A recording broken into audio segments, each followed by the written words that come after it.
easy. Ooh, What's this number? What? This is 23. This is number 23. So business number 23 signed up for our safe zone. Again, making a commitment to the people in this neighborhood that while they're here on this property, spending their money, they're guaranteed a place of refuge. So they obligated to do that. They obligated to do that. We keep these lights on. Right. No, I'm passing through now.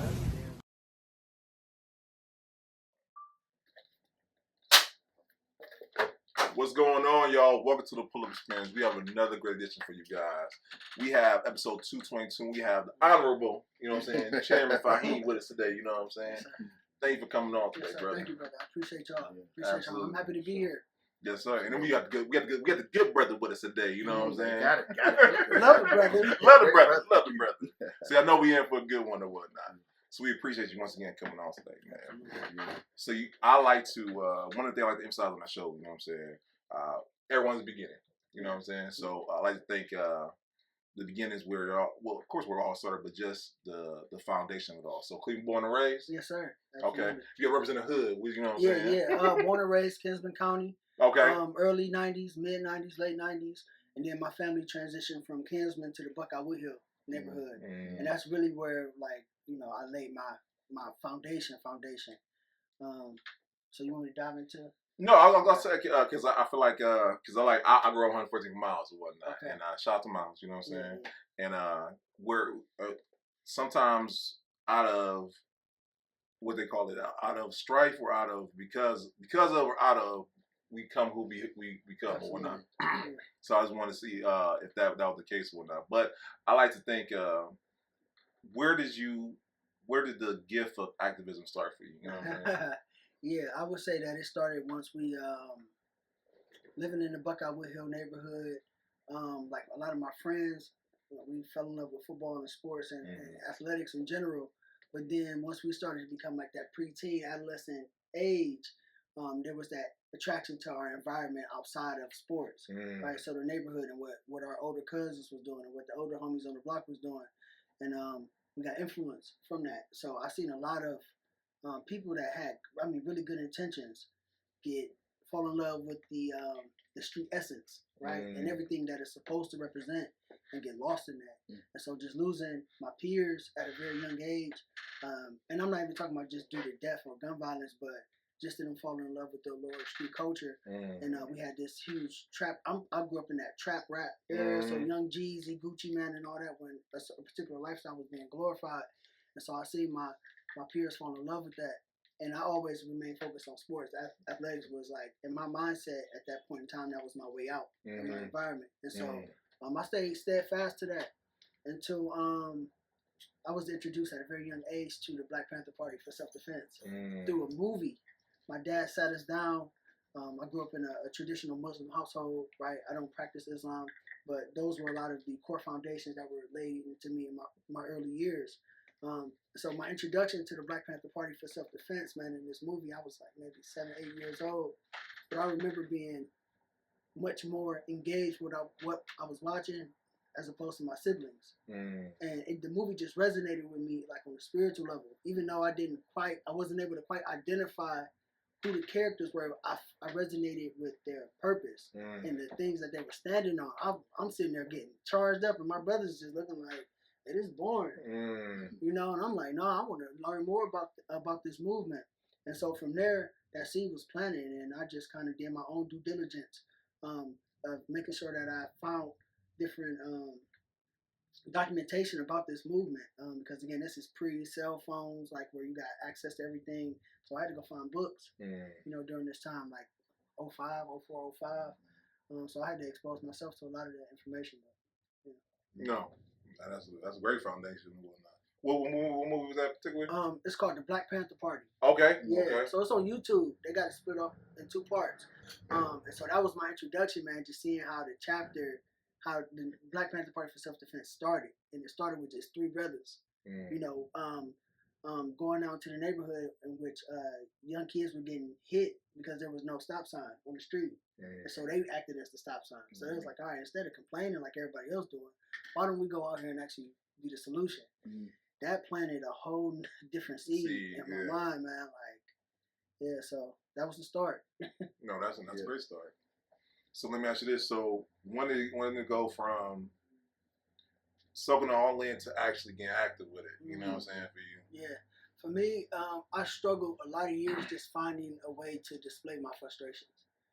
So like I was telling you earlier, it started just on social media. I got and I started with like tattoos initially, right? What I was putting on my body. So Sandra Bland, Trayvon Martin, Mike Brown, Tamir Rice. At the time, this was Eric Garner, but now this relates to Freddie Gray and Arlton Sterling and several others as well. Black Panther Party for Self-Defense, Malcolm. And so I used my body as a way to display my frustrations. Birmingham church bomb in 1963. And so I would get on social media, I'm on Facebook, I'm on Instagram, and I'm outraged, right? And I'm challenging people's concepts, people's thoughts on like, all right, we need to do this, we need to do that. Somebody's like, well, what you doing? Like, you feel me? Like, and my response was, you know, I'm doing the work by being on social media and by trying to raise awareness. And so I stumbled across a page just by divine alignment. It was an organization called New Era Detroit, and a man had been assaulted at a gas station, and the neighborhood responded to it. And I mean, it was like just non-negotiating. Listen, this is the standard that we set in our neighborhoods, right? As black men, you cannot come here and treat our people any type of way. You're taking money and resources away. What are you giving back to our neighborhoods, right? And so when I seen that, I was like, okay, this is a lane that I felt like I fit in because I went to rallies, protests, and I didn't feel like it didn't resonate with me on a spiritual level. I didn't feel like that was something I wanted to be a part of. So I had to see what I wanted to be first. So model shit. So good to get that one time. This we already starting off. Yeah. So once I had been exposed to that level of modelship through my big brother Zeke up in Detroit, the founder of New Era, it was like, okay, this is something that resonated with me. I see myself in this. And I reached out. I was willing to drive to Detroit to be a part of this movement. But then they was like, no, we got a Cleveland chapter. This is 2017. They said, we got a Cleveland chapter. So I reached out, tapped in with them. They had been around for a year at that time. I started volunteering. Spent a year just volunteering, keeping my head down, doing the work, showing up. It was days where it was 95 degrees outside. There's four of us just going through the neighborhood picking up trash. You know, and we on the blowhorn just talking about black love, black pride, black unity. And it felt weird at first for me to like hear someone say how y'all feel, and the response was powerful. I didn't feel like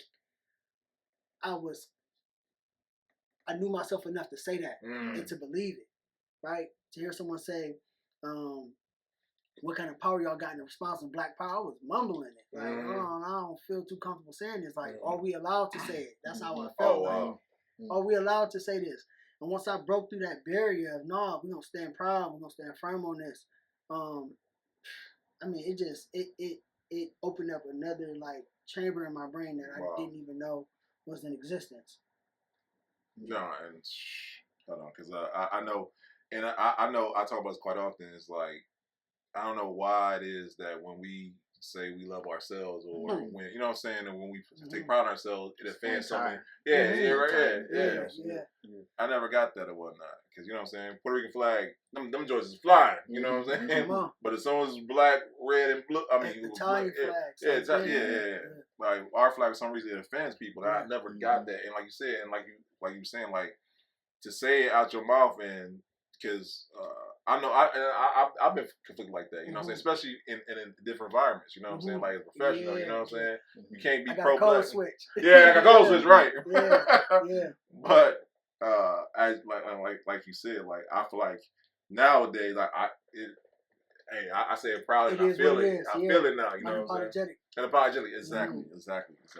I think that, you know, when you look at what our ancestors went through, you look at we're constantly faced with in this oppressive state right now, a lot of self-hate, a lot of we're being pressed to believe that being pro-black or loving yourself and loving your people is problematic. That it's like you were saying earlier today, bro, like it's anti this or it's anti that. No, it's just pro this. Yeah. I love us first. I love myself first. And two, just not being ashamed to say, like, listen, it's powerful that we be intentional with focusing on self-love because of the trauma that our ancestors have endured and how that's passed down through our genetic makeup. Yeah. Can we talk about post-traumatic slave syndrome? Like, that's a real thing. That's a real thing. You know what I'm saying? So that's why, for us, again, it's important to be intentional about speaking those affirmations and not budging on that. Speaking life into our people. Like, yeah, we're going to be black and proud. We stand firm on that. Oh, that's good. Now you said you volunteered or whatnot. When did you start saying, okay, I want to step in leadership position or whatnot? Because it's different from working in the background up to being a leader. Yeah. Once I started traveling, so we're a national organization. So once I started traveling to places like Baltimore, Atlanta, Dayton, LA, Long Beach, Vegas, Detroit, Chicago. And this before 2020. This was before 2020. This before COVID. Yeah. So once I started moving around and seeing the way that people that look like me from neighborhoods that look just like mine, how they were organized and how they were serious about it, I came back home to Cleveland. Like, we were operating at that point in time, but we weren't mobilized on it like how everybody else was. And so I was able to take them gems I got away from them other seasons and go back and apply certain programs and initiatives here. Or just even being in that space, it allowed me to be able to create. Because now I'm not in my environment. I was living on Buck at the time. Now I'm not in this survival mode where I'm only thinking of what can I do to impact just my neighborhood or just my street. I'm going to Chicago and I'm seeing people that's been doing this work for a long time. Or I'm meeting young brothers in Detroit that's like, man, I got all these ideas. We could do this, we could do that. Now, it just, man, it's almost like putting a blank canvas in front of Basquiat. And, you know, you provide them with the colors, and the brother, like, we looking at it, we see a blank canvas, but he already got the image already mapped out. And so just being able to have access to those spaces allowed me to be able to create. And that's when I came back home, I got to work. To energize. Yeah. That's what's up. So help me, because like I don't want to do comparison or whatnot, but I just know when the Black Panther Party was around and whatnot, right? Absolutely. How they literally systematically fed people. They educated people. They were literally making change in the community or whatnot, right? And I see what y'all do on New Era or whatnot, and I just love what y'all doing. What can you say is, not saying comparing, but no, we can compare. Absolutely. Okay. I was gonna say because that's the found those shoulders of the Dr. Bobby Seale, of the rest in peace and soul Bobby Hemmett, the Chairman Fahiem, the Dr. Hoopy News. Those are the shoulders that we stand on. So I would be remiss not to acknowledge them, because I wouldn't be here today. I wouldn't have this. The foundation was laid when I watched that film. Honestly, before I even joined New Era. That was the original foundation. I was like, and my grandma, of course, just those good ethics and good characters that was instilled in me as a young child. But yeah, you know, the food program, the school, the free health clinics, all these things, self-determination, self-sustainability. Like, let's not keep complaining about these things, but let's put processes in place, right, to address these issues from within the community. That's the only way we're going to be able to sustain them. So while people are looking for a handout, they're like, no, we got a hand up. Right here. Neighbor. Right. You got sugar? I got Kool-Aid. You know, you got this, I got that. You know, and that's really how they started to build back up our communities. And then we seen what happened. How this system was so intentional about destabilizing that. That was the greatest threat. Right? That black family structure, a solid black family structure. That was the greatest threat to white supremacy here in America. And so they were very intentional about destabilizing that. So we have to be as intentional, if not more, when it comes to building back this cohesive black community. And yeah, it started with us getting out on the front lines first and addressing some of the issues with our own people, for sure. Yeah. It ain't about nobody else. It's about us. That's good. Let me ask you, what will you say comparable to when the Black Panther was around versus you guys? Because it's a different era, you know what I'm saying? Absolutely. And I'm pretty sure you guys had it's a new era. Right. Yeah. Oh yeah, no pun intended. You know what I'm saying? But the obstacles that they dealt with versus what y'all deal with or whatnot, what would you say the differences are in that? I would say it's a lot of similarities in regards to that, because a lot of those obstacles are still there in place because they're systematic. A lot of those false narratives are still in place because, again, those are systematic. So before a person even is introduced to a Chairman Fahiem or President Austria, there's already a preconceived notion about who we are as people, right? Oh, they walk around with guns. they thugs, they this and that. Hold on, man. Do you know we are literally taking care of families? Houses burned down, we're providing clothes. Kids getting gunned down with a system with security to ensure this family can go back home and retrieve their items from this home. All of that stuff. So again, there's like the false narrative that's thrown on movements, right? That don't that are deemed as threatening, right? Because we got these guns, or because we're talking about self-determination and self-sustainability, that poses a threat to everything that thrives off of our self-destruction and our demise and poverty. So we're challenging. Again, I just want people not to get so fixated on the individuals, but we're up against the infrastructure, right? That is functioning the exact way it was designed to. And once we start to live in that version of reality, and not the one that we choose to create for ourselves, based off of misinformation, we'll see a complete transformation. And I think I got off topic a little bit, but no, it's still is. Yeah. And I look to them for strength too, because a lot of those brothers and sisters of the movement are still incarcerated to this day. Right. That wasn't 100 years ago. Right. You know, that was that was 2 generations ago. Yeah. And then after that, the crack epidemic, which was intentional to break up these. So I mean, I appreciate having conversations that are rooted in truth, with all of the facts present, right? So that we can look at everything and make a fair assessment. And then from there, we can create real tangible solutions without being blindsided about acting as if these things didn't happen, like COINTELPRO and the crack epidemic and every redlining. Health disparities. The health disparities in our communities. Like I said, these systematic things were put in place. Come on. Intentionally. Yeah. And I promise I'm sorry asking questions of this, but like, cause I know Black Panther Day will hand out flyers, and like we're in digital age, you know what I'm saying? Like get membership, like how to get the message out there. I feel like it's a little bit different. Would you say as an advantage or disadvantage or whatnot? Absolutely, yes. That's why again I'm so intentional about the content we put on social media. Some people may view it as, oh, you don't need to document.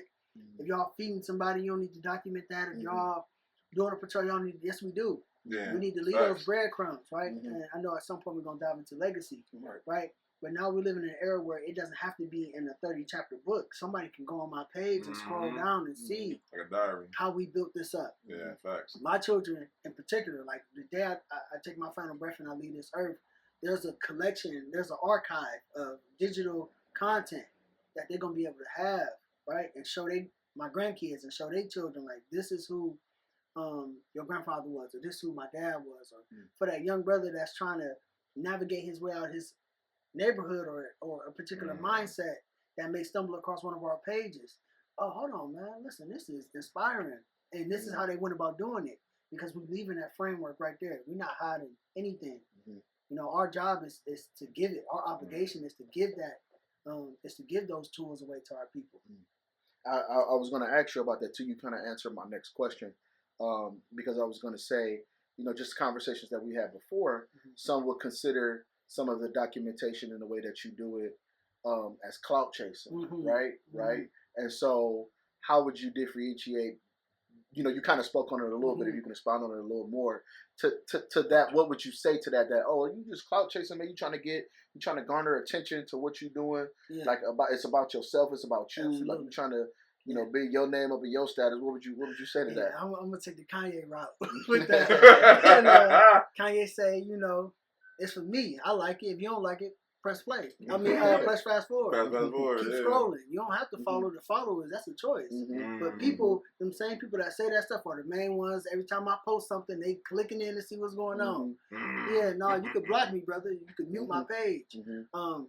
Yeah, so yeah, you know, again, social media is the only platform that has provided us with a way to really fully control our narrative. I control the caption, I control what images are posted, I can even control who and what comments are viewed. So yeah, just using this to our advantage to tell our story, because nobody else is gonna do it for us.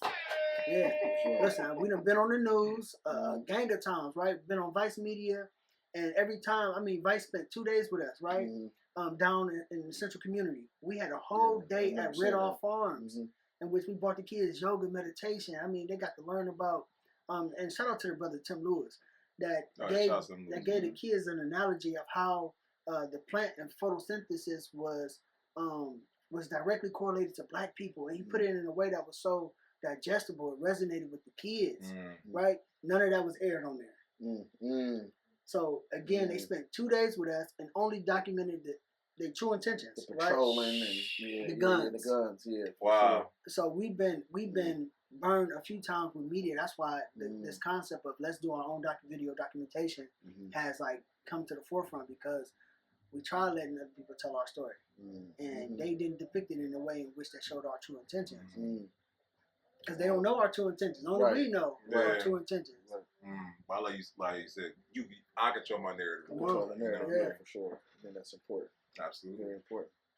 Take a sip off. Oh yeah. But by all means, yes sir, yes sir. Yeah. So even when you think about the patrolling of the neighborhoods, the visible license carrying people who are actually abiding by the law, and they're patrolling the neighborhoods, right? Like, what's some of the reasoning behind the patrolling the neighborhoods and the manner in which you do? Yeah, it's a few things behind that. One is that positive representation, right? Because these kids can get on YouTube and see a Young Boy video or a King Von video in which all these young guys in the videos got guns with beams and scopes and extended clips and switches. So again, it's about controlling that narrative. Well, young brother, this is how you should be doing it if you're gonna carry, right? No trigger discipline. Come on, no trigger discipline, brother. No proper firearm etiquette. How many kids are dying in accidental shootings because people aren't practicing proper gun etiquette, right? And furthermore than that, it's our Second Amendment right. So it's about exercising that right and being intentional about doing that, because while we out carrying, listen, man, brothers done pulled up like, man, hey, man, how can y'all do this? Yeah. You don't know constitutional law, brother? Right. Let's talk about the miseducation of our people. Are we taught constitutional law in school? Absolutely not. And they're intentional about not teaching us that, because they're going to empower us to know, one, I got the First Amendment right to free speech, so I can say whatever I want, and I got the Second Amendment right, the right to bear arms. Come on now, so that means whatever I say, I can protect it. For sure. Whatever I own, I can protect it. You know, and I don't have to ask nobody for permission. And ultimately, my stance is, whether it was a law or not, safety and protection and the preservation of life is a God-given right. Yeah, that's not man don't control that. And so that's ultimately what we represent while we out there. And I'm gonna be honest, like, every neighborhood from East Cleveland to the West Side to down the way to up the way to Maple Heights, it's been nothing but love, right? From the people that live in the neighborhood, it's been nothing but love. We receive with such love. We was in Dayton a few weeks ago, and I'm carrying AR-40 on my hip, and 2 black women and a young black boy in the cart in the back seat. The lady rolled the window down. She's like, "Yeah, my son said he want to be just like y'all. He want to be like us." I was like, you know, man, that's why I showed up that day. That's good. That's why I was there. He want to be like us and not like King Von. Yeah, man, come on now. That's powerful right there. Powerful, yeah. So you patrolling these different neighborhoods, and you know how in Cleveland how territorial we can become over what we don't own, right? Absolutely. Have you ever been met with opposition to in these different neighborhoods, and how did you rectify? Yeah. So a few things with that, right? On a grassroots organizing level, absolutely, people are very territorial about the communities in which they work in, and they have this false notion that if you want to service the people in my service area, right, you need to check in because it's my hood. But my mentality, my mindset towards that is anywhere my people are is my neighborhood, bro. I don't care where we at. And I ain't asking nobody to go here to take care of my people. Right. And that's the part where people feel like more so, oh, you got the audacity. Oh, that's what they really offended by. Oh, how dare you? Right. You know, no, I'm not any of these other organizations, but I'm not. This is my thing ultimately with that. Are you making the Palestinian business owners check in when they come into your neighborhood? Are you making the Asian business owners check in when they come into your neighborhood? Are you making the Anthony Sobel? I'm taking it all in because you're right. Talk to him, Chairman. Come on, man. Are you making the Ariel Castros, the Anthony Sowell's and Ariel Castro's checking in your neighborhood? Are you making these boys that shooting up these houses, these cars? Are you making them check in? The ones that still in their car, they come in, you making them check in? Come on now, but you got all this weight in your hood. Let's go. Make them boys check in. Throw that weight around. Get your streets under control, and I wouldn't have to show up. Exactly. That's my thing. A young boy got killed in front of the rec center, Lonnie Burton. And we went down there the next day just to show a presence so that people could know, like, listen, y'all, we got to do it. It's on us, right? The notion of safety has to come from within the community for it to be sustained, for it to really be cherished and honored, right? People feel like we need to see the National Guard or 1,000 police officers on our street and then we're going to be safe. Like, no, I feel more threatened. More cops in the neighborhood. You know, I wish growing up as a young child, I wish I would have seen black men and women patrolling through the neighborhood, checking on each other, making sure we good, carrying, so that would plant a seed early in my mind. Say, okay, that firearm is to protect my people. Yeah, for sure. Not to inflict harm. You know, so that part, and then addressing like law enforcement, because law enforcement officers are very territorial, right? They see you coming through the neighborhood that they working in. And they're looking like, oh, you trying to upstage us, right? But no, my level of concern and compassion for my people is different than yours. This is a job, brother. This is a job. I get paid to do this. Come on, you got some limitations, right? Because you about to get off in an hour and a half. You worried about what you're doing. You know what I'm saying? You worried about I can't get hurt on the job because of this and that. Listen, I don't have those limitations, right? And so when I see, and that's why I love the brother Denzel, man, and Equalizer, when he said, when people are traumatized, when people are inflicted in a negative way, man, you do something because you can.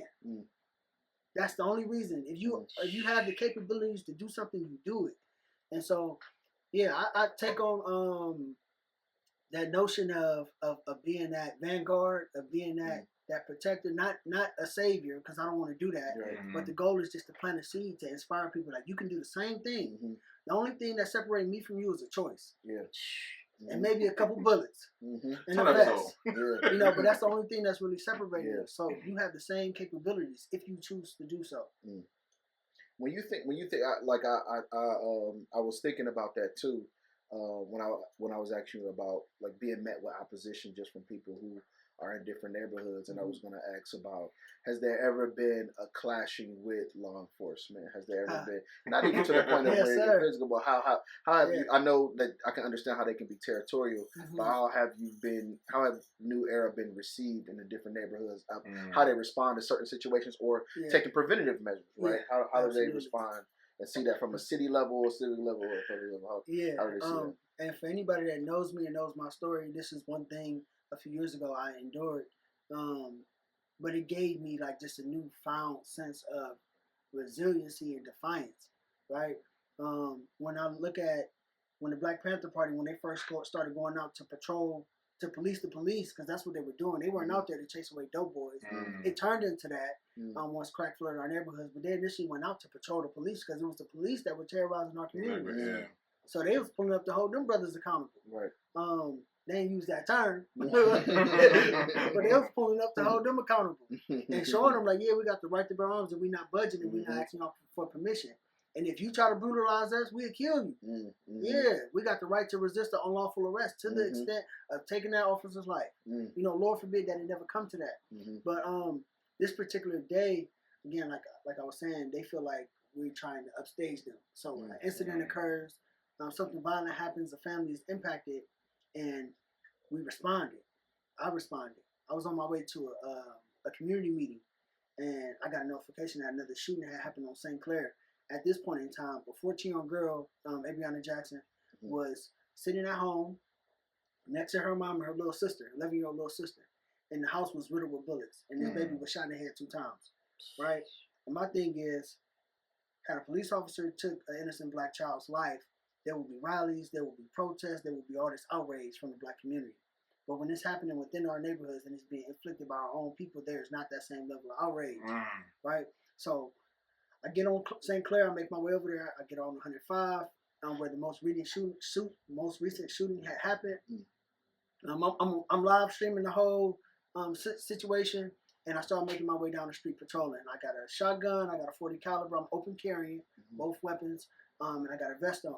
And essentially, what the underlying message from that was was to the people in the neighborhood, y'all ain't by yourself. Mm-hmm. Somebody got y'all. Right. Yeah. Come on through again. Yeah. Right? If that's the time we on, Mm-hmm. come on through again. I'm gonna be right here. Mm-hmm. Right? And so the message resonated with the residents, and everybody was so encouraged. Man, I had a lady pull over. Keep in mind, I'm walking down the street with 2 guns on me, and a shot, and a bulletproof vest, and a book bag on. Lady pull over, get out the car, and hug me. Thank you. Security guard from the top plaza walk over to me. Here, brother, I know who you are. Thank you. I appreciate you. Then the police cop. And so now we have law enforcement officers in our community that are uneducated, and they are enforcing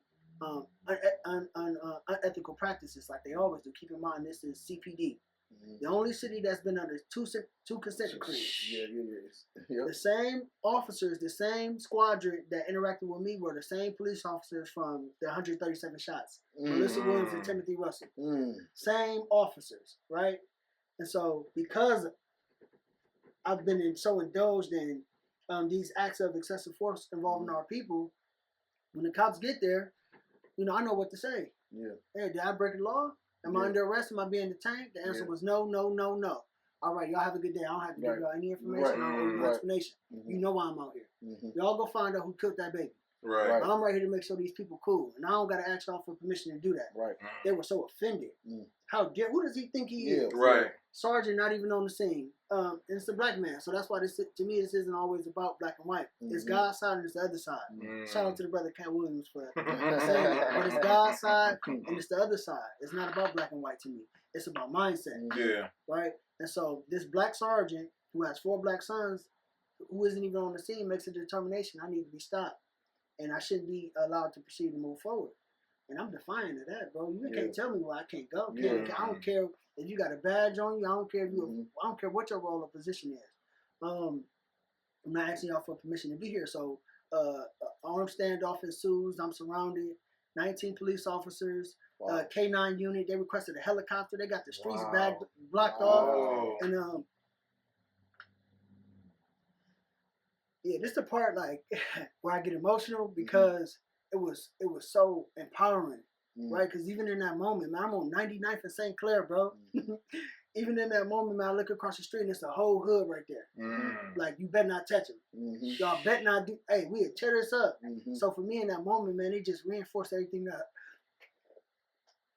that I was out there standing on. Yeah. So yeah, and then I had my book bag on, I had my vest on. And so as I'm getting cuffed, this standoff goes on for a few minutes, and they see I'm not backing down. One of the officers comes around, grabs me, and guns drawn, pointing right at my face. K9 barking on the body cam. You hear the officer saying something to the dog to incite it. Yeah. They speaking Russian, whatever it was. But whatever he's saying to the dog, he's getting it riled up so that he can let it loose once he put the gun down. So I'm not gonna put my gun down. Right. Absolutely not. Right. I mean, listen, you ever seen Django? You see how they let the dog loose? So, this is, in my mind, this is the lynching.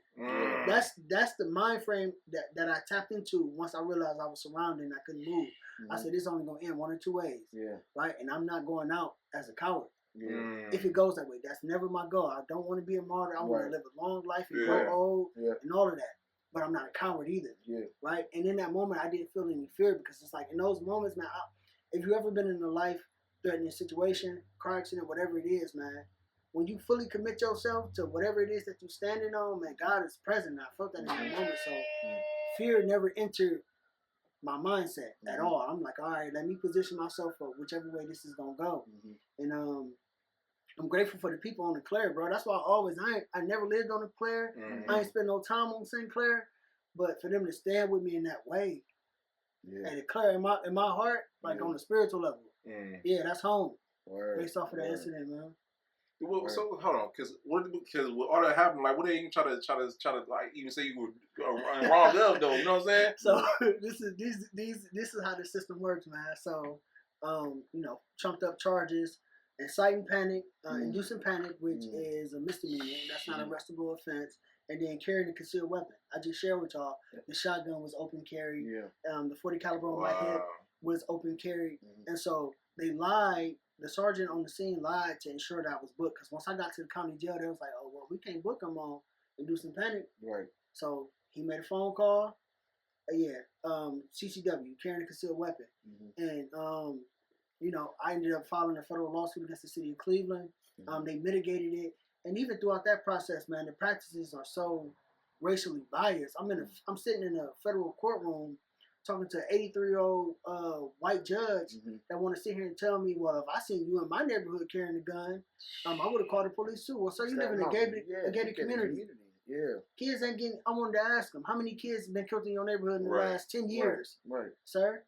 And that's not the case. So it's like everything about the way that the system is designed is not in our favor, which is why I feel as if we shouldn't patronize it. We need to build our own infrastructure the same way that a lot of other communities do. I don't see Palestinian kids downtown in the county. I don't see Jewish kids locked up downtown in the county. They got their own infrastructures in place to handle situations like this. Man. Woo! Man, that's heavy, bro. That's heavy, man. That's heavy, man. Appreciate you sharing that with us, too. And really standing for that, too, man. I think, man, for you put your life on the line for people, I think people, that definitely is something that's admirable to people. And, of course, thusly, what makes sense why they will stand for that, especially given the climate of well, since we've been here, but just recently, too, man, when you think about those individualized incidents, man, that happen to people that look like us and come from places where we come from, it only makes sense, man. It makes sense, man. Right here, here. The cop fired a gun from inside the car with his arm over the, Desmond Franklin on the west side. On the west side, man. In the car, off-duty police officer said, "I saw a firearm," and then proceeds to shoot at the car. So just the means of justification that they use, the sense of entitlement that they have when it comes to police in our communities, when they see black and brown people instantly presumed to be criminal off the jump. And I look at, again, who is, I don't want to say who's at the top, but look at who our legislators are. Who's our mayor, who's our city council. Are these people reinforcing this same mindset, or are they ushering in a new culture and helping shift the culture of policing, or are they catering to it? Which is what we see today, which is why, again, whether the person is black or white that's in that seat makes me no difference. What mindset, what values do you have? Right? Yeah, and I think voter education, because we don't look at the legislators, we don't look at the prosecutors, we don't look at some of the judges. We see those names for city council and mayor and from state standpoints of governors. We don't look at who's legislating these laws, who's putting those into place, and who's the litigators. We're not looking at the prosecutors, the county prosecutors and all that. But I want to segue, using that point. You ran for city council, right? Before what year? What as a write-in candidate, 2020 in Ward 4. A write-in candidate of 2020 in Ward 4. Yes, sir. And so, do you think that can activism and politics coexist without compromise? I'll say this from my own personal experiences, being present in those spaces at some of these democratic congressional events, to where you meeting all the big wigs and funders and you looking to gain access to the resources and some of the support. I felt like I was at a costume party and I was the only person that wasn't dressed. That's literally how I felt. I'm showing up as my real self. I'm pressing a line about real issues, and they looking at me like, that ain't the way this works. Who let the new guy in? Right. You really care. Yeah, bro. Your life in this realm is gonna be short lived, because in order to navigate in that realm and to be successful, man, you got to give and take. This is my thing. I'm not giving y'all nothing. Yeah, we here to take everything back that y'all took from us. That's my mindset. And so, I'm not liked in those spaces. I'm respected for sure. They respect the work, but again, these same people are benefiting from the neglect and the turmoil that's going on in our neighborhoods. Look at who's funding these campaigns. Look at who's owning the property in these wards. And so people don't know that's public information. So once we start finding out and doing our research, and we finding out about the Rattlers and all these other, the Jewish Confederation, why would they be interested in funding this particular city council member's campaign? Why are they giving this man $80,000? And then when you look at the way that this neighborhood is being shaped and molded, I see the correlation. I see why they want to invest in what you're doing. But now, what are you giving up for that? Right. And that's the part that that happens in the back room, and then we wake up one day and the whole neighborhood look different. Buckeye looks like Beechwood. We got an Apple store on the corner, and things of that nature. So local politics is so important to be just informed and engaged. Mm-hmm. How would you encourage someone? So if you would you ever run again? No. No, got you, right. So how would you? Yeah. So because this is a system that's in place, and whether we think it's necessary or not, how would you encourage people who come from those places? How would you encourage them to be involved in that process of voting, in that process of holding those voted in candidates' feet to the fire, right? Like how would you what would be some just a couple of points on how they could like be engaged and immerse themselves in that space to where they're holding those people accountable, they're aware of some of the issues, but there's some progress after that elected person is in there. I think it was the brother Jesse Williams that said a few years ago, if this system is not willing to conform to our needs, we would tear it down and build a new one. You know, that's my stance. Is to be disruptive, but also be disruptive with a certain level of intentionality, right, in what we're doing. If we're gonna tear this down, but build what in place, right, and who's gonna benefit from what's being built in place. So that's why it has to happen from within the neighborhoods. Showing up at your local community meeting, one, to just be informed on what's going on, doing the work to educate yourself, and then when you're showing up, now you can ask those questions. Okay, there's a road project happening over here, but why it's not happening over here? Or there's a housing development being built over here, but what about over here? How much money is coming to this ward in particular for violence prevention? We got a lot of kids out here. Why don't we have a community park? Why don't we have sports? Why don't we have an after school program? Why don't we have a library? Why don't we have a grocery store? Right. Even the food. Why don't we have a health clinic? Right. You know. So again, it's about being present to advocate for these things. But a lot of our people do not show up. I'm very active in these spaces, and I see the same demographic. Older black women, 55 to 60, 50 to 65 years old. Wow. That demographic has the highest voter turnout, especially when it comes to local politics. Running for council, I was exposed to that. My whole entire campaign, I was focusing on my generation. How can I tap into these young brothers and young sisters that don't vote, that's not registered to vote, and get them to show up? I want to say, I believe it was 20% of Ward 4, it was less than 25% of Ward 4 actually went out and voted in the last local elections. Wow. So that's 25% of the people that live in this neighborhood are making a decision.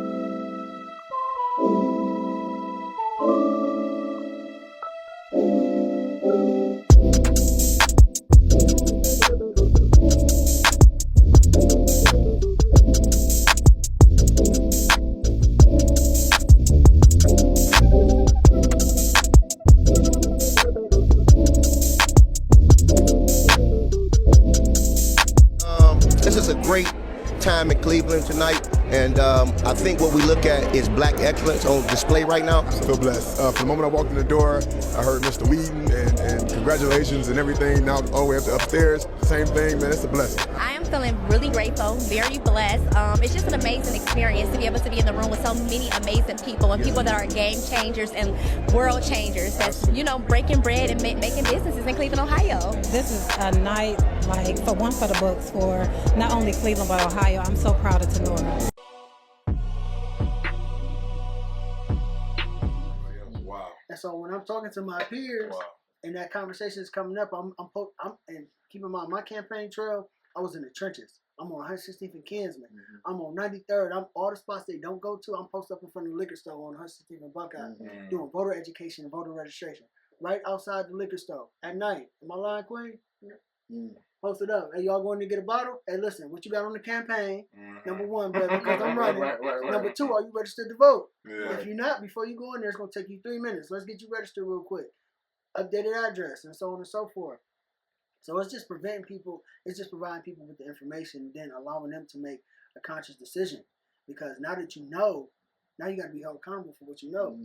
Now you're not ignorant no more. Right. So now, if you choosing on election day to stay at home, that's a conscious decision that you're making because you know what's at stake here. Right. Appreciate that, man. Appreciate that, brother. Yeah.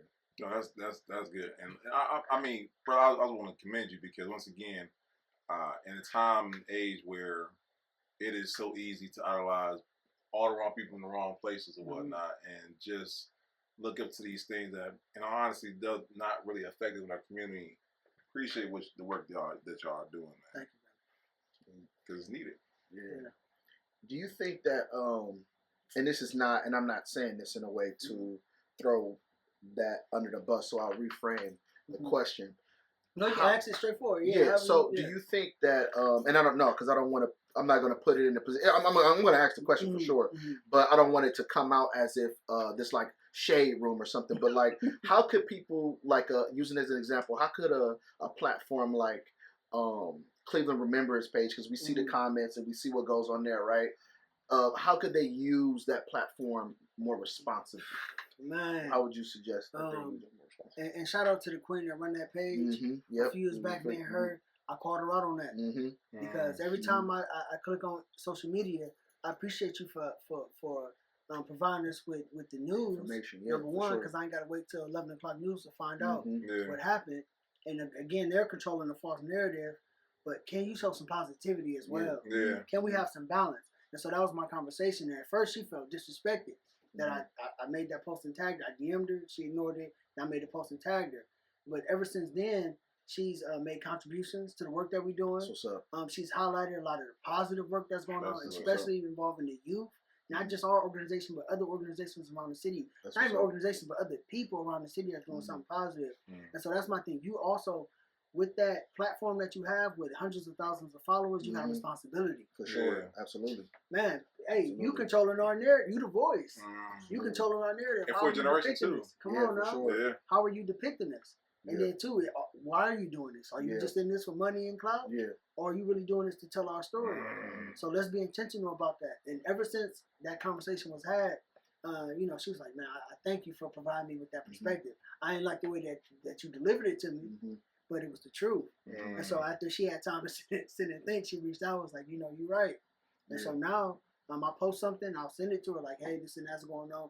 And I'll say this, she's been very instrumental in regards to like getting people that need help access to our organization as well. That's good. A child is missing, she DMing, hey, or texting, hey, I got a DM an hour ago, this kid is missing, boom, boom, boom, here go the parents' contact information, how can y'all support? Or a house just got shot up, family need help, I got this on it. Help them get some groceries. It don't take much. That's what's up.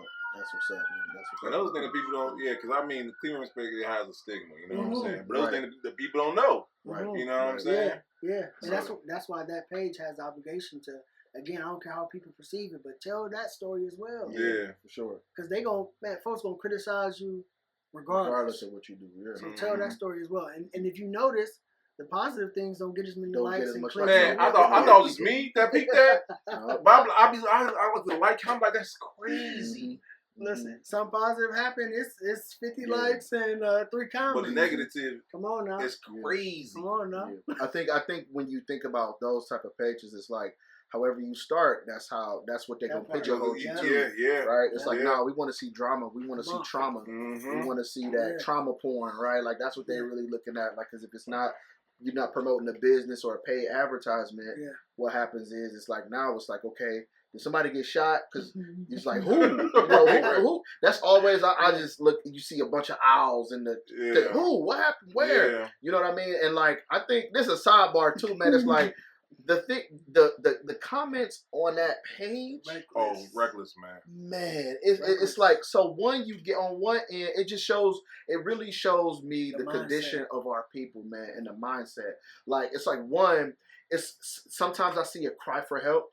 Like, it's like, oh, man, I was just with them yesterday. You just with them yesterday? Or, man, I just talked to them. Man, I'm like, man, I don't want to know you. Like, because, like, how you just always with somebody who they got clipped? You know what I'm saying? Like, you always around. I don't want to be around you. Like you got long-lived 5 people in your bio, man. I don't want to be nowhere near you. But I think, like, when you look at those comments, man, and y'all really, like read those comments, it's insane, man. We are becoming desensitized to trauma. We're becoming desensitized to premature death by design. Social engineering at its finest. Man, what? Like, we are becoming desensitized. Like, do you understand that most of the main age of like some of the black men that are dying in Cleveland are between the ages of 12 to like 24, right? And like people are just like, That's crazy. Get your rest. I hate that comment so much. Man, get your rest. Or Get pray your, for the city. yeah, pray for the city, Or man. moving. Man, like all Where the you gonna time, move to? man. Yeah, right. Man, come on, man. It's You're gonna everywhere. take that mindset with you. And like I think that and when you start paying attention to where it's happening, like, you see it's like I seen something in South Euclid like happen. I'm like, man, this is like, so when people think that just because they're moving out to suburbs, it's gonna come to your doorstep by one way or another, whether it's gentrification, people being pushed out, Section 8 becoming higher in certain areas, right? Like, or people that like, they get it and they want to, they have aspirations to live in a better life and having their kids go to a better school system and growing up in a better neighborhood. So it's gonna come to your doorstep. These boys are gonna go. Come on, man. Flip Maple Heights and Warrensville, Garfield. like those are Harvard to me. Like you know what I'm Yeah. saying? Like it's Harvard with a Louis belt right now. Like they really for real, man. Like you see those like it's that sprawl. It's like that sprawl of like those people are moving out there more. And one indicator of that is you can look at the state report card because those students that are coming from that are less prepared in some of the public schools, they're going out to these schools, and if you look at them from the last 2 years, they're on a decline. The state report card grades are on the decline. Their scores are on the decline. The enrollment in Cleveland is on the decline, and those enrollments are increasing, but they're having more problems. Euclid High School, Euclid area, like it's getting crazy out there. It's getting crazy out there. I never foresaw that. I never foresaw Euclid transition the way it has. Man, what? DC Junior. Man, Seriously. man, listen.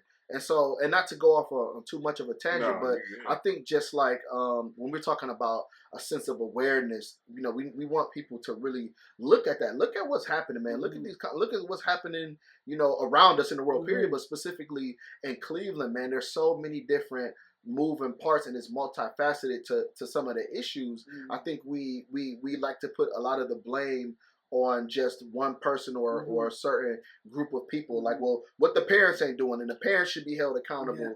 Or, these kids are getting crazier and crazier. Lock them up or start killing them. You know what I'm saying? Like, they're saying that about the kids.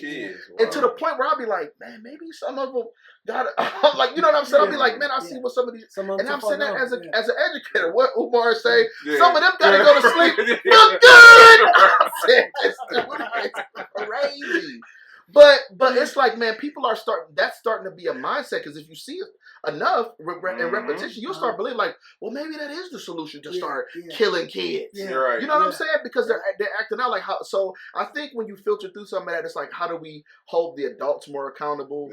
Like, where were they? Because they'll say that, man, you got a 14-year-old got shot in the head on Opportunity Corridor at 3 a.m. Where was the parents at? You know what I'm saying? Like, and so Mom might have been at work working third shift. That's what I'm saying, man.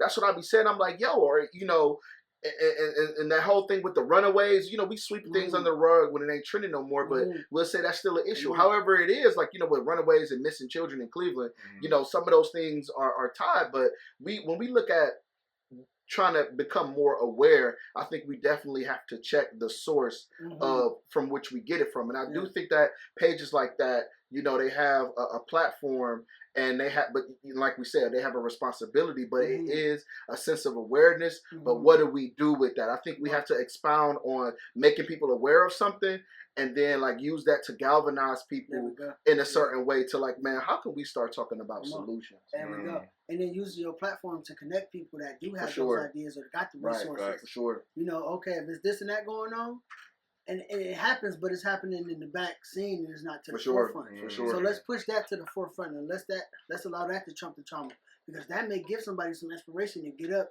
and be an active participant in being the solution. So again, it's just intentionality. So I have a question. This is more personal for you, because I know what it is to be leadership. You know what I'm saying? How do you, as a person who has to be the person that gets this information, that gets these information about shootings and all that good stuff, and these traumas and all these things that I know got way heavier. How do you decompress from that at all, man? And I'll start with this. I spent a lot of time running away from that responsibility. I didn't want to be that person, bro. I didn't want to be the chairman of New Era Cleveland to have to shoulder some of this responsibility or to have to be scrutinized for everything, because again, I study history. So I know what comes with stepping into this role. We're gonna be completely honest. Look Facts. what happened to every black leader we've had. Mm-hmm. How many of them are living old that ain't been that have not been compromised? That ain't working for the feds. Right. That all Sharptons in the locally. I ain't gonna say the brother's name, but y'all said his name earlier. You know, but there's no longevity. There's no sense of longevity in this, and I knew exactly what I signed up for. Reading Dr. Huey P. Newton's Revolutionary Suicide, man.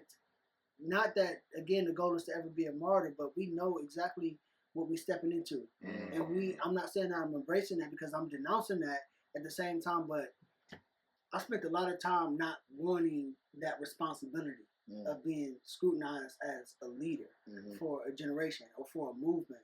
And so decompression, I've been more intentional within like the last 2 years about my own self-care. So spending time with my family, like we're raising up a whole lot of kids. We got a youth academy. We're in the state prison. We're at the juvenile detention center. Tell us more about that, because those are some of my next things after you finish. Absolutely. So those things draw a lot of attention, time, and affection away from my own children, my own household. Right? I got some days 12-hour days. I'm at JDC for 7 hours mentoring kids. And then when I leave, I got 50 messages about one of my kids got a gun. And I got to pull up to their house. So I'm letting Queen and the family, hey, listen, I'm going to be home late. You know, things like that. So my family, man, when I come home and it's just that embrace of love and the house is peaceful and I got a partner that I can sit and talk with and really vibe off of and decompress. Hey, listen, and tell her about my day where she was there with me. That just, like, journaling, that's my journal right there. Man, some of my greatest conversations, like how we sitting here talking, me and Queen had that, that's a regular Tuesday afternoon at the house for us. You know, that's a regular nightcap for us. So that, then just reciprocity, man. What the time and energy that I pour into these kids, seeing the transformation in them is a form of self-care for myself as well. Hit that one more time. I'm sorry. I hit a couple times. That's also another form of self-care. And then my own children, like my youngest, my baby, my youngest son in particular, growing up in this is all he knows. And so, like my son, 3 years old, on the humble, waking up in the morning, Grand Rising, Dad, how y'all feel? Powerful. What? This is how I'm starting my day off? This, you know, man, I'm starting my day off on 10. So that, and the kids at the academy and at the detention center, the love that we get out in the community. Like I'm out at TD's in Maple Heights. A lady behind me, was like, I'm telling the guy I pay for his food. I'm like, hold on, baby, I got $60 worth of food. It ain't just for me, Quinn. This ain't just no poster boy and fries. Right. It's $60 worth, but just the love that I get out in the neighborhood. I'm at the grocery store. If I'm out somewhere and somebody, oh yeah, I know you, I follow you, I appreciate all y'all doing and so on and so forth, man. Just the constant messages from my people keep me encouraged day in and day out. And I love, like, especially if I'm with my kids, man. And this is what I love, like, black men, now this notion of respecting somebody, having admiration for someone, and displaying that publicly, that notion is starting to change. Like, it's not a bad thing no more. So if I'm at Walmart with my kids and the brother's with his family, and he see me, and he do the double take, my daughter like, why are you staring at you? Not thinking like a brother will recognize me from out in the community. He come up to me and dap me up and say, yeah, bro, I see you. Keep going. We with you. Even though the brother ain't never showed up to nothing, but just to hear him say on the spiritual level, like, you with me, I resonate. And so things like that, man, it keep me going, for real. That's what's up, man. That's what's up.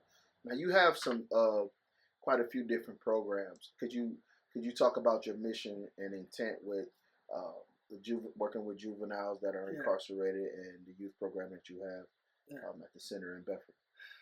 Man, everything that we do is so impactful, whether it's food distribution, whether it's our homeless outreach. But this right here, the Cave of Development Leadership Academy, it sparked at Cuyahoga Hill State Prison. I was working there as a youth specialist. And working on the unit and just building with the kids. None of them knew like who I was, like from the community. They didn't know I was a revolutionary. They didn't know I led an organization. They just knew me as Mr. Toad. You know what I'm saying? And so once I was like, I got this idea, I want to start this program here on the unit. I didn't disclose to them who I was or what I was into or none of that. All they knew was the tattoos and conversation, his energy. Oh yeah, this brother different. He come from the neighborhood, but he moving and operating different. talking about this and that. Like, I ain't never heard nobody talk about our ancestors and where we come from and our responsibility or obligation to the neighborhood. And so as they started to pick my brain, I'm like, okay, we're going to have these powwow sessions. And so we started doing these sessions on the unit, and I created a 19 weeks rites of passage program, because for this generation, for this era, prison has become that rites of passage. Mm-hmm. Young boys become men in the prison industrial complex, starting with foster care and working their way on up to juvenile prison, and then eventually DRC. And so I was like, you know, I got these guys here, man. Instead of playing spades, let's fellowship. You know, what traumas have you endured, bro? That's controlling your behavior. Let's dive into that. What childhood trauma that you got that's unaddressed? Why you disrespecting women?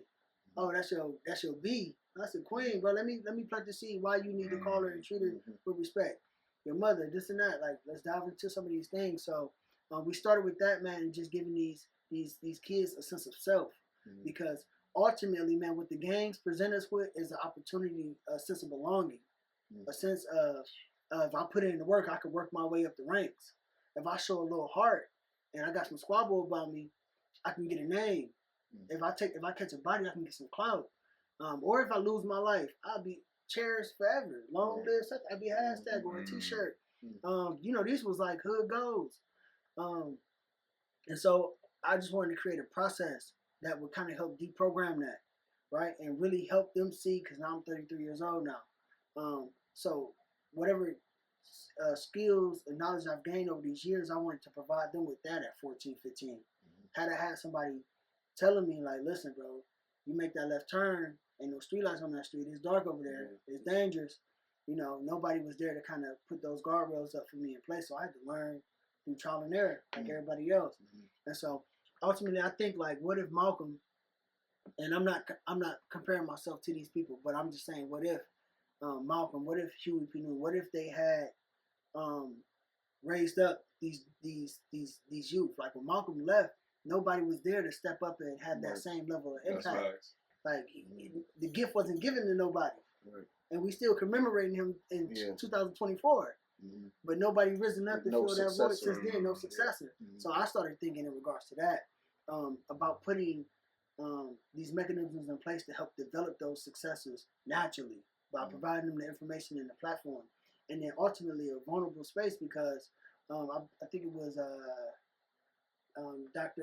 Mr. Jason Wilson that said thug is traumatized human unable to grieve. So when I'm watching some of the behaviors as I'm working there, all right, bro took a cookie from you, you done flipped the whole unit. Or you ready to punch somebody because your court date got pushed back. Okay, you don't know how to process your emotions. You don't know how to communicate. You don't know how to do this and you don't do that. So let me show you in a way that's relatable, because I look just like you. So coming from me, you're not looking at the information like, oh, this dude weird, or he corny, or this and that. No, bro. The same things you feeling, I felt that before, and this is what I did to get through that. Or I'm still learning. I'm still learning these things. I'm just learning how to be an effective communicator. So if I can give you these skills at 14, man, you're gonna be leaps ahead of the game. And so from there, then we got the Academy downtown Bedford. This summer we're opening up our second location on Buckeye. So the Cave of Adullam Academy, Buckeye. Congratulations, by the way, man. Thank you, brother. Appreciate you. Yeah, you know, a few years ago, man, the things that are happening for us today, it was a thought a few years ago. And not much so like a thought, like a shot in the dark, but it didn't seem like it would be reality. Like, you know, when you have dreams and goals, you expect stuff to be overnight, and things never happen on our time. But to see these same things that we just was talking about sitting in the car at the lake, like, if we can get a center, or we can get this, or we can get that, to see these things coming to fruition is also another form of reinforcement that we on the right path. Because the same things we talk about now, they're here. You know, I remember when there was just conversation. And so opening up our second location on Buckeye, and ultimately it's about pulling these families in, because not just the youth, but the entire family have to be provided with support. Assigning them case managers to help walk them through this process of development to get the family healed. Because we can heal the kid, but the kid going back home to get slapped around, or the kid going back home to the lights off. You know, so it's about providing support for this entire family. And again, like we talked about, the main thing they wanted to do was destabilize the black family. So let's pull it back together. That's our focus. And not just mom, dad, and the kids in the house, but I mean the entire community. Yeah. That's Yeah. good. For sure. For sure. Yeah, and it's opposition in there too, bro. I ain't gonna lie. Listen, when I was teaching these kids about Mansa Musa and the Black Panther Party and the movement and Timbuktu and the great dynasties that we built, man, and just their obligation. Once the frequency, once the content level of consciousness started to raise in the space, I'm looking at like some of the staff, like, hold on now. Now they challenging us in a way that is nonviolent, but now they're so intelligent to the point where it's threatening. Yeah. Oh, they talking about filing the grievance. Oh, for what? Now, he don't want to flip the unit no more now or punch somebody. Now he want to do the right way. Yeah. That's problematic. Wow. Oh, you got rights. Right. Yeah, that became, so y'all can see why these things become problematic. Yeah. And ultimately, man, just realizing numbers wise, right? Per each homicide in the city of Cleveland, the city makes $1 million. Between EMS, between the coroners, between detectives. Yeah, somebody There's profit in that. There's profit in that. Even for the non-fatal acts of violence, there are still people that profit from that. So if those things start to decline, now we don't need as many police officers. Wait a minute, but we budgeted for 3,000. Right. We already allocated over 50% of the budget towards public safety. Wow. So now, I mean, I really got to do something with this money that I don't want to do. That's going to uplift the community. Oh, yeah, no, we can't have that. Give them more guns. Bring the kids out here. Wow. Park a couple kids on the street. Now, because so for somebody to say, because sometimes we throw around stats and we throw stuff around, right? How would you encourage somebody to fact check something like that? Okay, everything is public record. So even myself, jumping on the website, I don't know the exact site, but I'll share the link with y'all brothers. But pull the facts, pull the data for the violence that's going on in the city of Cleveland. They just released this Thrive grant, and within the grant summary, they have all the data of how many burglaries, how many aggravated robberies, how many aggravated homicides, how many cases of receiving stolen property per neighborhood. Per neighborhood, because a certain amount of money was allocated towards the city of Cleveland per these 7 neighborhoods. St. Clair Superior, Buckeye Woodland, Kinsman Mount Pleasant, the Fleet Broadway area, Central, and then one more, Queen. Huff. Right? So these dollars were allocated to impact gun violence in these communities specifically. So they had to submit the data to get the money. Right. And that's the part where we talk about the numbers. That's how the city of Cleveland they're always able to go back to the table and say, listen, we've had a rise in crime. We've had this many amount of homicides. Yeah, from the federal government, we need funding for this. They can apply for certain grants based off of that data.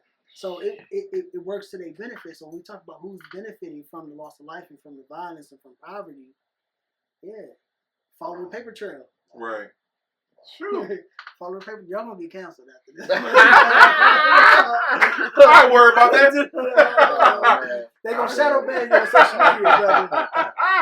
I ain't worried. That's good information, man. We get this message out to these people, man. Because it's information that we're not privy to, for real. You know what I'm saying? They'll be all right. You'll be all right, you too. No, that's what's up, man. I think that's the reason why that's important is because, if we don't have that knowledge or access to how to obtain these certain things, and some people, you can be a conspiracy theorist, you can be whatever. The numbers don't lie. Yeah, exactly. And that's what I'm saying. And the reason I asked that too, another part of the reason I asked that, I seen you post something on your story earlier about typing into something specific to submit something, right? And so public records report.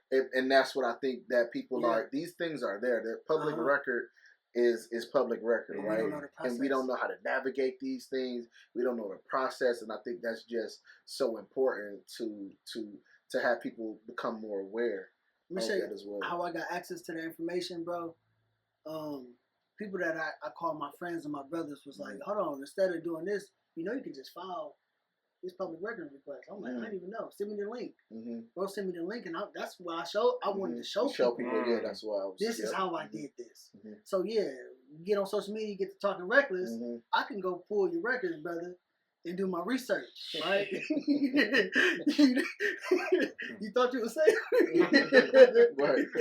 You know, so somebody had to get me hip to game, man. But it's about us, again, using our network to really, do our due diligence and expose our people to the truth. Now, if people don't love you, they're not going to give you access to the information because they're going to keep you misinformed. Right. That's why, again, it's important, man, that the people around me that I call my brothers or my friends got genuine love for me. And they're gonna provide me with the resources to continue to grow and develop. Right. And also, as we talk about numbers, the city of Cleveland, allocating a certain amount of money towards violence prevention, and I've been warning people. I've been going down to City Hall making public comment about this summer. It's here. I can mark off that question too.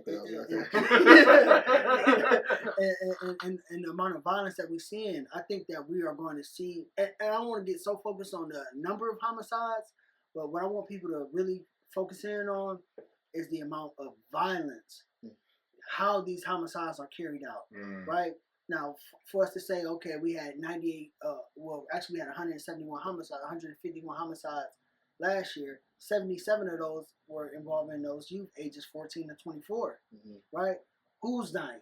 Where are they dying at? And in which manner are they dying? Now, someone getting shot one time is a significant difference versus this young boy being shot 25 times. Right. Let's pay attention to how violent these acts are getting. And that's where they want to keep us misdirected. Oh, homicides are down.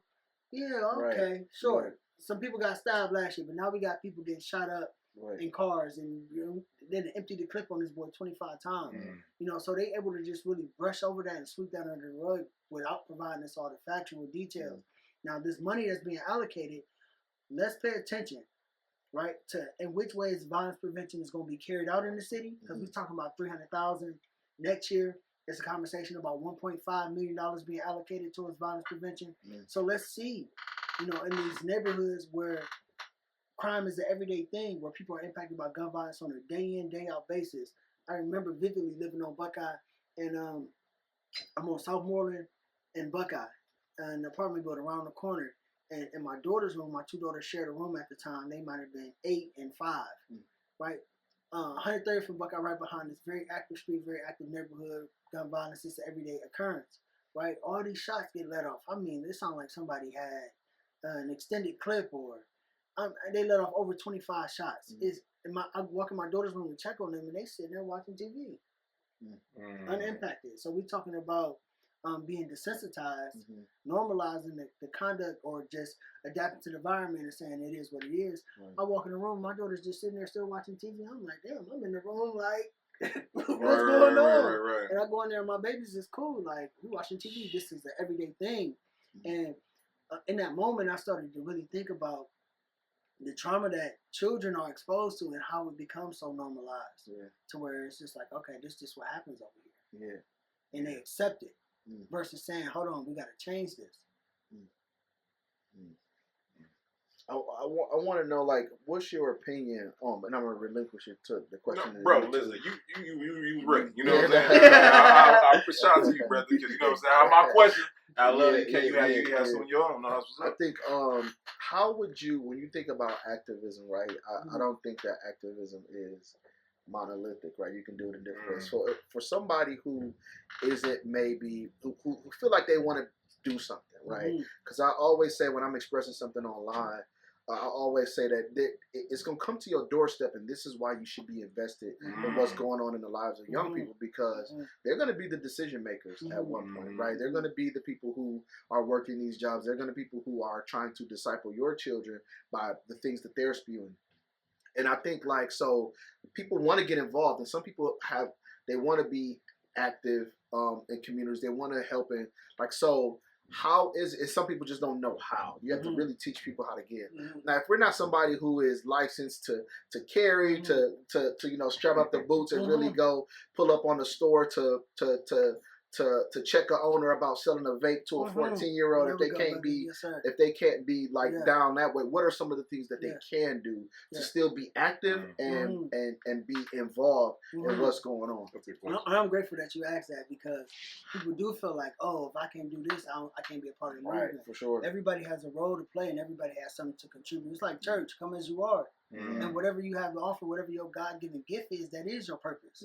You don't need anything outside of that. So you don't have to be a great philosopher or theologist like mine. You don't have to be able to articulate your words like a James Baldwin. You don't have to be a Kwame Ture where you're able to mobilize people. Those people had people around them that played significant roles as well that don't necessarily get the attention or the spotlight or the notoriety as them. But had those people not been in place, that movement wouldn't have moved that way. And so people have to understand that part. The store shut down, for example. I had a comrade of mine send me the LLC to the owner or the institution or the LLC that owns the store, right? And so they put records requests. Oh, back in 2018, they sold liquor to a 14-year-old in Lorraine. I didn't know about how to access that information, but somebody that wasn't even present on the scene and just saw what I posted on social media when it was like, okay, this is what I can contribute. Right. Wow. Right. This is what I can contribute. I can't be there with y'all, but guess what? I pulled they file, brother, and they ain't all the way squeaky clean. So y'all need to pull up to shut them down, or this and that has happened. You know, so everybody has something to contribute, and once people start to understand, like the change that we're waiting on is it's already here. You know, everything is needed. Yeah. That part. Everything is. It might be fixing a meal. It might be prepping hygiene kits. If you're an extreme couponer and you're able to get laundry detergent and Ziploc bags and deodorant, that's your contribution. Yeah. Right? If you can cook, what meal? Okay, come on, bring that to the table. If you got a transportation company, bring that to the table. It's like, man, everything is already here. We just have to connect the dots. And I think that ultimately people have to know, like, and be confident in what they bring to the table as well. And we all gonna eat.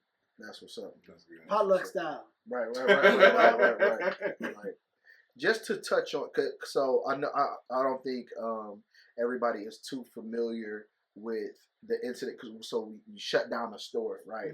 So what does that mean? What was the incident that occurred, and what is it? You know, what happened with that situation with the vape and whatnot, and why was that necessary for you to respond?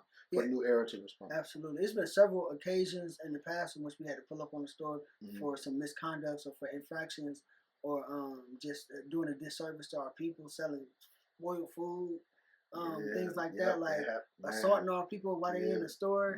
Hold on, bro. You know, again, this conduct is deemed acceptable in our neighborhoods because there's no standards set in place.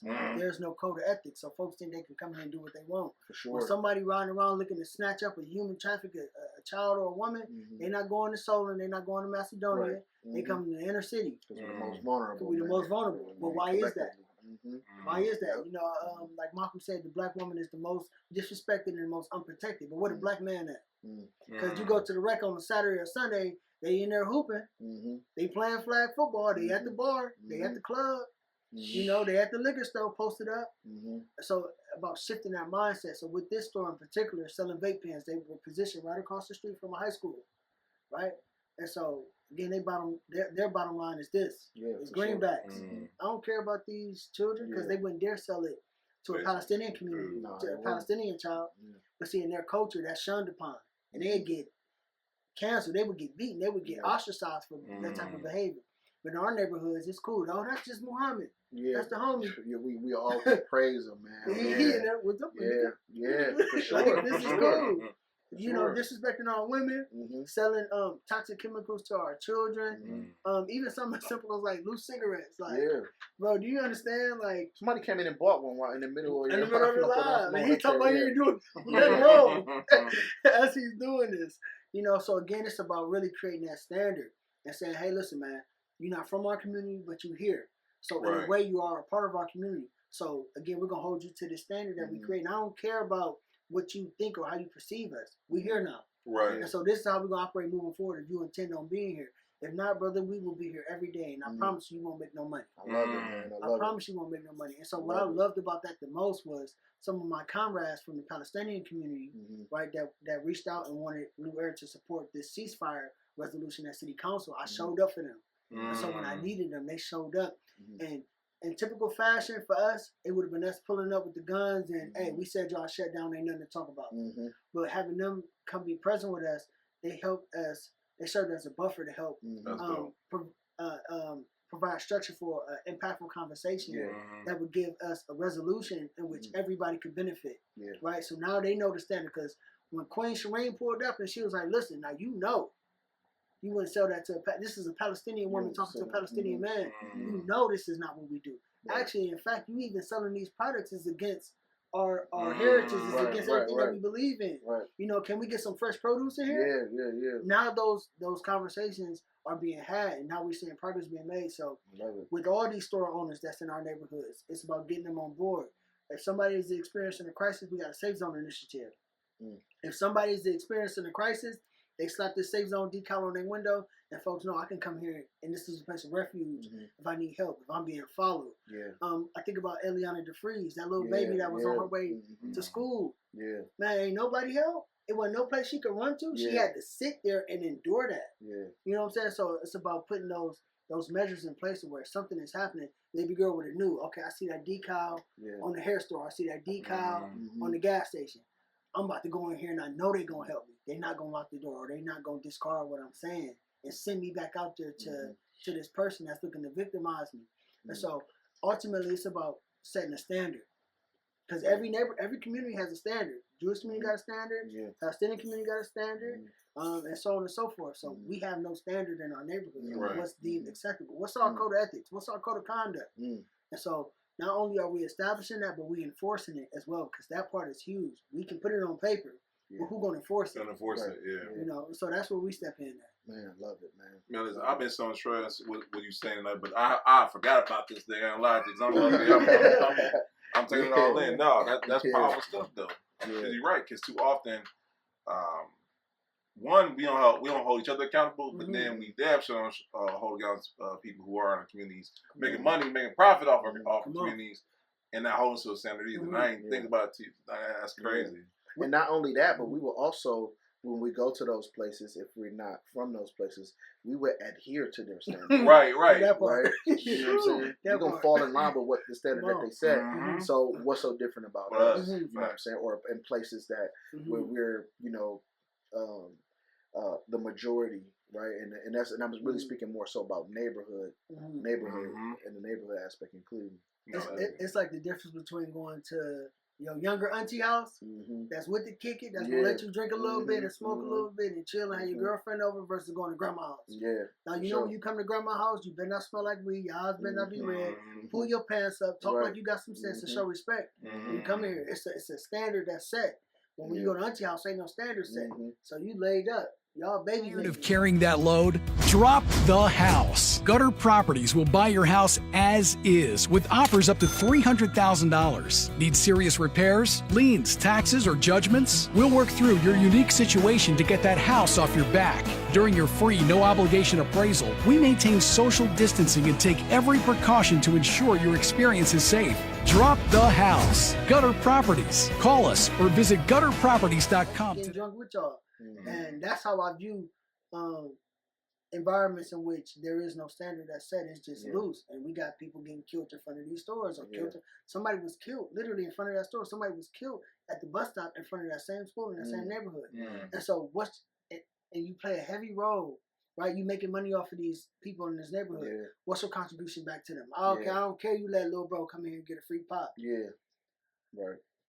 They dying in this neighborhood, bro. What's your real contribution? Give me something that's really tangible. The products and all that, that's cool. Okay, you donated a case of water to the block party. All right, that's cool. But what else are you giving back? That's going to help really benefit the people here. And if you're not on board with that, if you feel like you don't need to do that, you need to leave. You leave, right. Hey, we need a mom and pop store back over here. Cause, for sure. I spent a little bit of time living on 119th and Miles, right next to Poochie's. Right, my mother was a single mother at the time with 3 kids, 3 different baby daddies. My mother had 3 children at 19.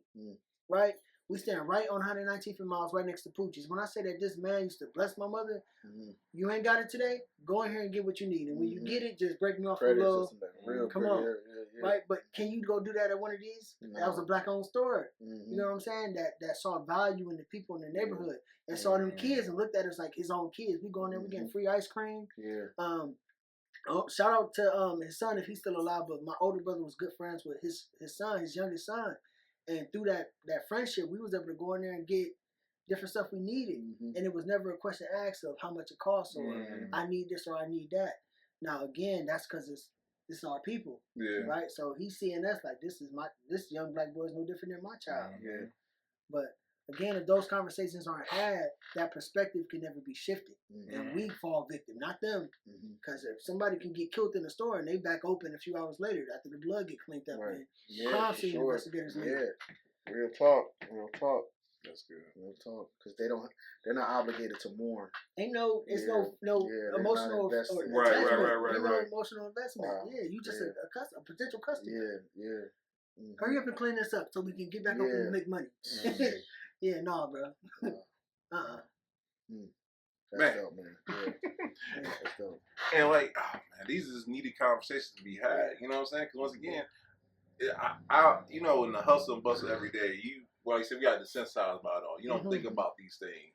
But like now, I'm thinking like, man, I'm gonna get my Chinese food. You know what I'm saying? Listen, man. Listen, what are you doing in this community? You know what I'm saying? I'm going in with a whole different mindset now. I'm being serious. I'm being serious now, because that's real though. You in the community serving our people. What are you doing? So listen, for real. No, seriously. Add a couple extra wings in there and some duck sauce. What you doing for the community? He said, "You're gonna show up. What you doing for? Is this one time? What you doing for the community? We need to get some soy. Is this soy? Is it shrimp? Is it shrimp fried rice or is it pork in there? Because I don't do pork, but I do shrimp. Hey. What you doing for the community? Exactly.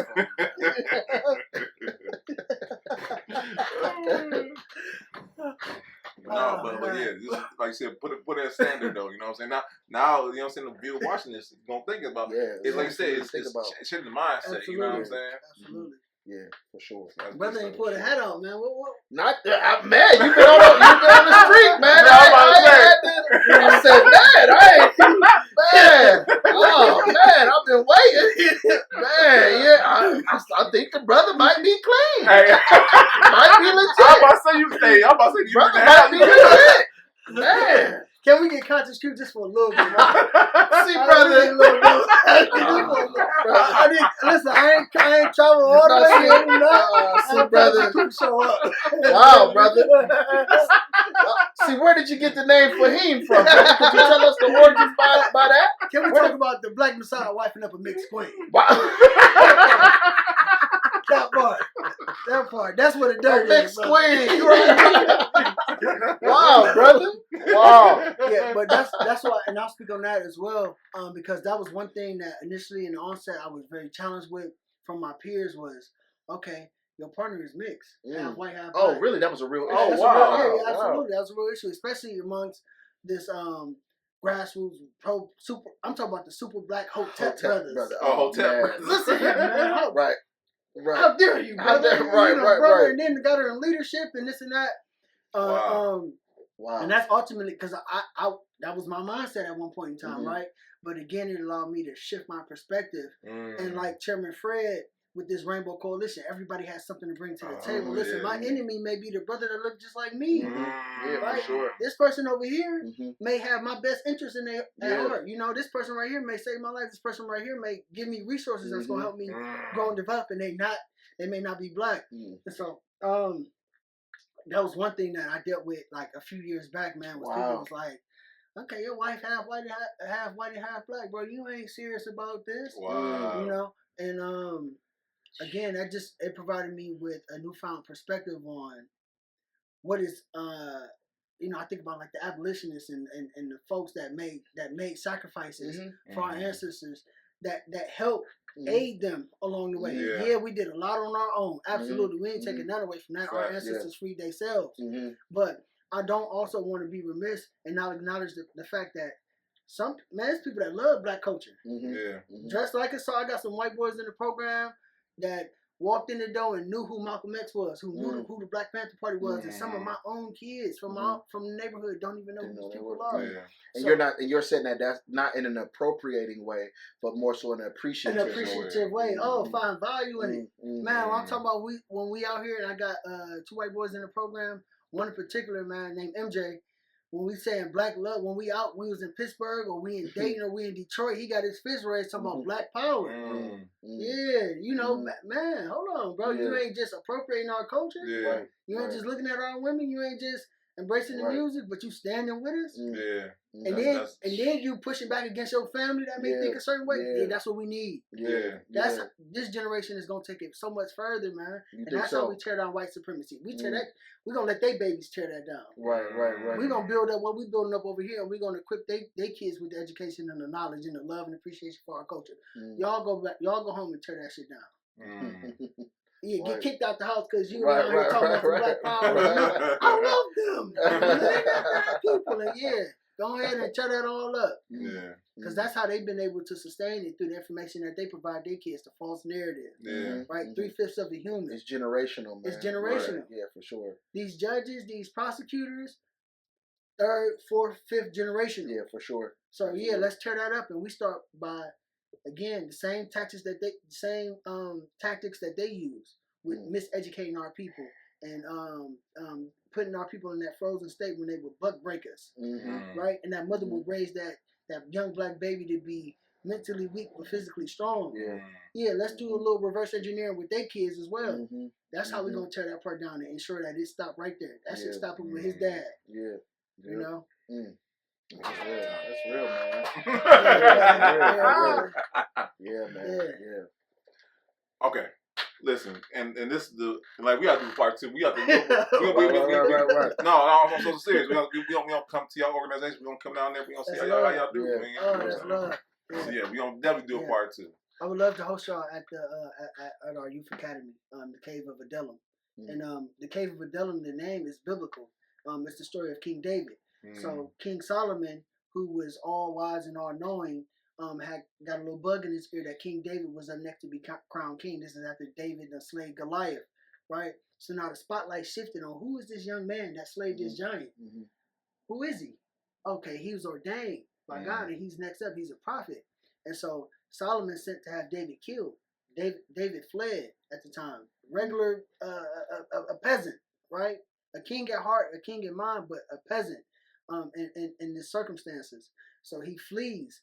And he flees to this area in which there are these men living in 300 men living in debt and despair and in destitution, right? And he leads these men into this cave, and it never specifies what happens in this cave or how long they were in this cave, but some form of transformation takes place while they're in this cave.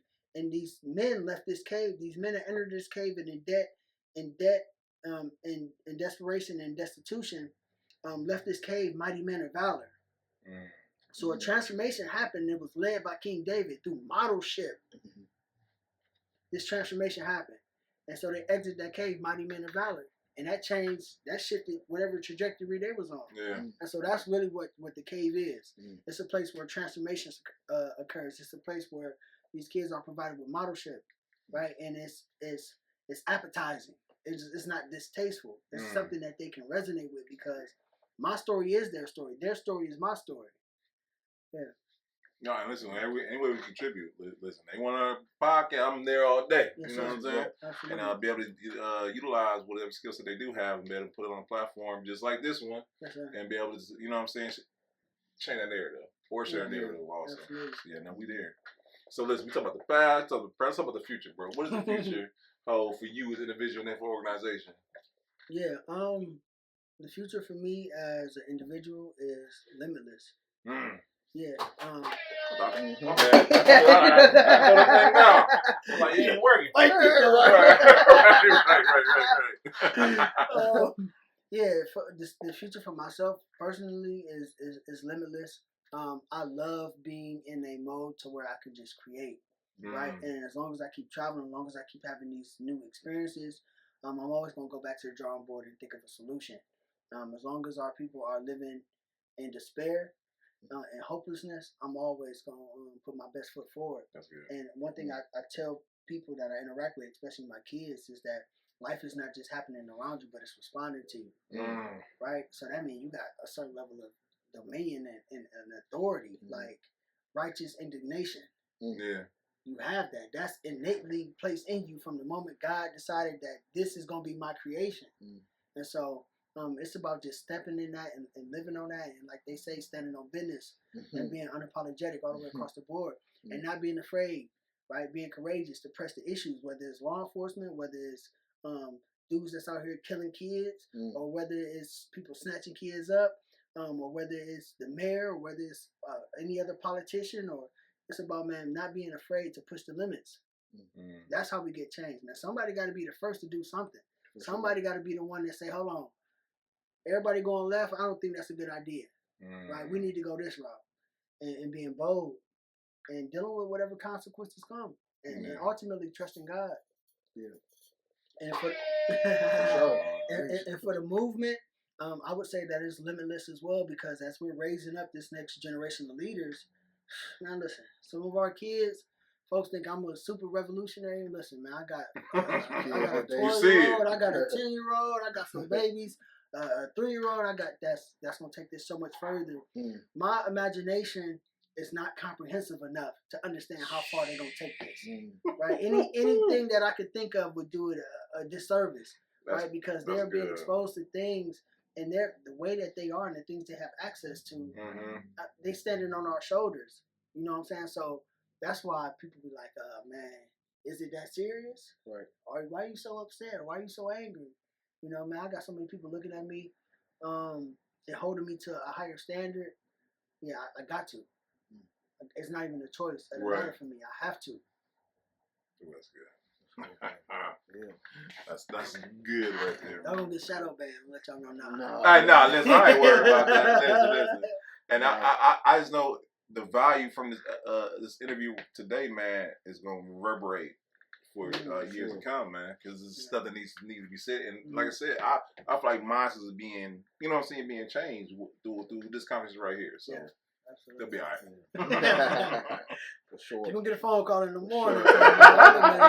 And there was a brother y'all had on there. I don't agree with that. Hey, listen, if they don't know, somebody right now in their office ready, push the button. Tell me when, boss. Right. Shoot, I'm about to say, if you have kept to the page, then you should already know what the narrative already is. Right. Shoot, this is gonna no surprise anybody. Absolutely. Right. Absolutely. For sure. So, and then this is the one thing I love about our show, though, is simple questions. Because everybody's answer is different. And I know your answer is going to be different. Everybody else's, too. Okay. But one of the questions I like to ask everybody, and these simple questions to ask everyone, is Cleveland. You know what I'm saying? Yeah. The narrative, unfortunately, and we talked about it a little bit earlier with the Clean Rooms page and whatnot. Another narrative, unfortunately, is that we're not a collaborative place and whatnot. But your example of collaboration and whatnot, how you feel like we change the narrative overall for the city, though, when it comes to collaboration? I think it starts with a willingness, right? A willingness to be able to share whatever gift you have. A lot of times people harbor the gift because they feel as if your light is shining bright and my light is in the room, mine's may dim. You know, so again, it's like a lot of that stuff is internal. And I really have not been a fan of making myself smaller so that other people can be more confident, right? And so, again, it's about living in our truth. And once you live in your truth and hope that would inspire the next person to do the same. But I'm always reaching out. Now, it could be Miss Johnson on 93rd and Bessemer that's having a community block party. I'm reaching out to Miss Johnson. What resources do you need there? How can we support? You know, and it's about willing to, I don't like using the word humble or humility because it means like to downplay who you are in your role or your responsibility or the power that you got. But just speaking life into people and encouraging them as well. So that's something I want to see more in regards to collaboration in the city. Some people feel like they so big or they so up here and they do things because it's a good look. I'm not in the business. I had a lot of opportunities to work with some people that got motion, right? But my core values, I don't agree with the way you got that motion, or I don't agree with your intentions behind why you're doing it because it's a good look. And so I'm big on collaborating, man, because we don't have all of the tools, all of the resources. I was telling Quinn earlier, and it's not to like downplay the impact that we had, but we've been operating with a handicap. We out of pocket with everything that we do. Our kids have not paid their tuition, you know, because we know that there's a lot of financial strains in these households, so we don't want to create another barrier between somebody transforming and whatever the bills may be, you know, and so we make those sacrifices. So in regards to collaboration, man, it's about people having a willingness to bring whatever it is that their gift is to the table and share that with the world, because that's your obligation. Whatever gift you got was given to you, but your gift to God is to give it back to those people, to our people. It's the wine, bro. What is this? What was it? Sangria. Shout out to Sangria and Two Wines. Two Wines is every single time. Right. That's why I ain't won that, because I ain't want to turn drink chaps now. Chairman, you know what I'm saying? I know I get down with it. I feel like Gilly the Kid and Wallow when they was like, what's the sports betting app they be talking about all the time? Oh, yeah. FanDuel. Yeah, shout out to FanDuel. No, that's good though. Okay, let me ask you this. So, in the future, who you like to collaborate in the future, man? Y'all brothers. For sure, I would like to continue to collaborate with y'all. I know you in particular, but I definitely want to to put together something. Yeah. God hasn't delivered to me like what that is yet, but we cross paths for a reason, and I believe that reason, man. Speaking with King Ramir, man, he just holds you to a high regard. You know what I'm saying? And I think that through divine alignment, something is going to grow from this. And I don't know quite what that is yet, but there's some folks in the city that's doing phenomenal work. Yeah. Stoney in the city. Man. Yeah, a lot of prison reform and those collateral sanctions. Building Freedom Ohio. It's a lot of folks that's doing great work. And ultimately, I love collaborating with folks that aren't necessarily doing the work yet. Yeah. Right? You got an idea. What fills me up is helping someone that has an idea, is allowing them the space and the platform and the support to manifest whatever that idea is. Yeah. We've had a lot of our members, whether it's herbal products and holistic healing or youth development programming, they come in with this concept, right? And they're like, well, I haven't done the work yet. Okay, what you need to get started? They go a framework. Let's build this out. And so, I love taking people from like that beginning point of that blank canvas and allowing them to paint that picture and create, and then take ownership in what they got as well. Yeah, you may have started the program here with the organization, but it's yours. Yeah, that's your intellectual property. I don't want to take this. Ain't death row. This ain't death row. You know. So also shout out to our one of our yoga instructors. I call her our soul surgeon. Back in 2020. I seen Queen doing yoga on Facebook, and I was like, I would love to do yoga and meditation in my neighborhood, just to teach the kids some of these different coping skills. She started doing the first session at Woodhill Park, and then we went to Edgewater, and then shout out to her now, all these years later, she's a master's level like yoga instructor and Reiki instructor, sound bowl therapy, and all of these things, and she's actually back in school right now getting her next credential. You know, so for me, man, I find so much joy in watching people grow and progress. Knowing that, like, I may have, like, provided that little push to get them started. You know, ultimately, that's what it is for me, is being a safe space for people to create. For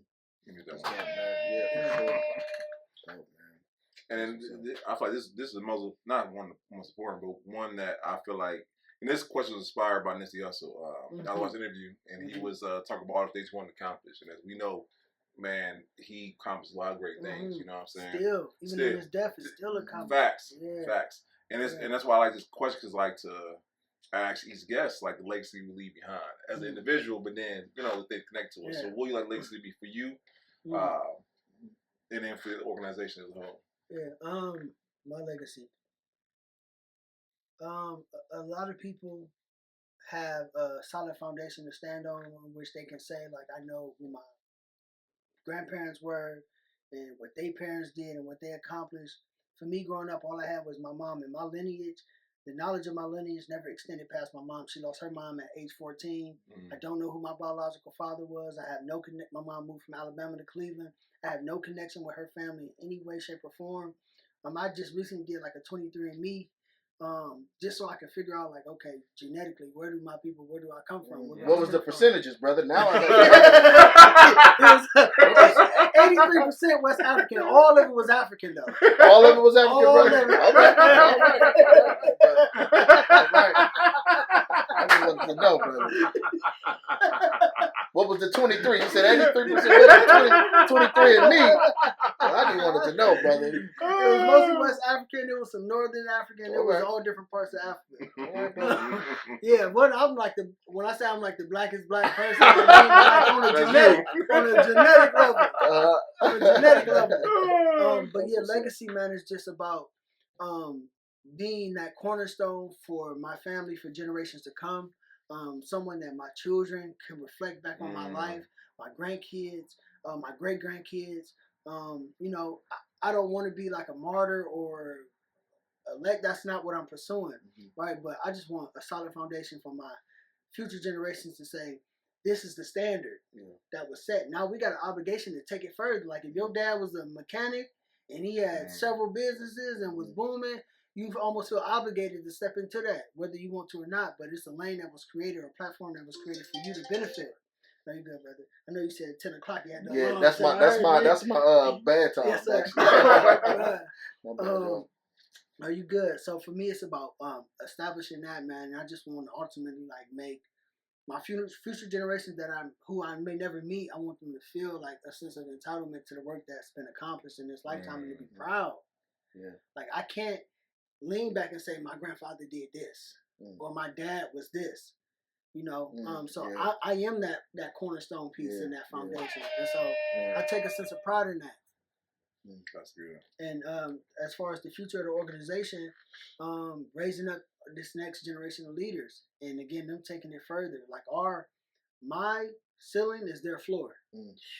So it's like we building this high rise. My ceiling is their floor, and they're gonna add on another one and add on another one. So I would do it no justice trying to put in the words or comprehend how far they're gonna take this. That's why I say limitless. That's good. That's good.